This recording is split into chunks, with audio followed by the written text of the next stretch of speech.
الفيديو ده لاي حد يائس بائس محبط في الحياه بجد. كنت قاعده من يومين وكان عندي ميعاد الدكتوره.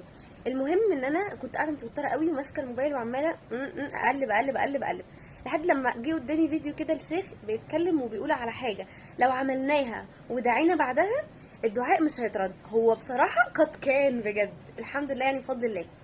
المهم عشان يعني اختصر لكم عشان انا الفيديو ده هنزله بكره ان شاء الله.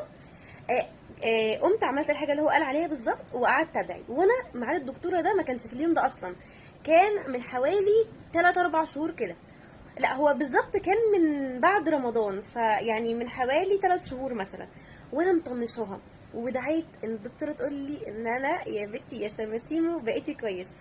الحمد لله رحت للدكتوره وقالت لي يا بنتي يا سماسيمو انت بقيتي كويسه.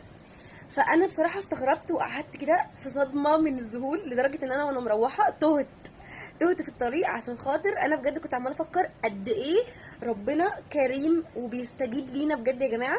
مش عايزه احرق لكم الموضوع اكتر من كده، انا بكره ان شاء الله هنزله الفيديو ده الساعه 5. فانا بطلب منكم طلب واحد بس، تعملوا لايك وتعملوا سبسكرايب عشان تشوفوا الفيديو ده، لان هو مهم قوي لاي حد بيمر بفتره صعبه، خايف، حاسس ان الدعاء مش بيتحقق. فان شاء الله الفيديو ده مهم قوي، وتروحوا تشوفوا اول فلوج ليا عملته هتلاقوه جنب المثلث ده تحت الفيديو ده على طول، عشان خاطر انا في الفلوج ده وريتكم وانا رايحه فرح صاحبتي واخدت رايكم البس ايه واعمل ايه، فتفضلوا روحوا شوفوه يلا وقولوا لي رايكم. وبس كده، باي.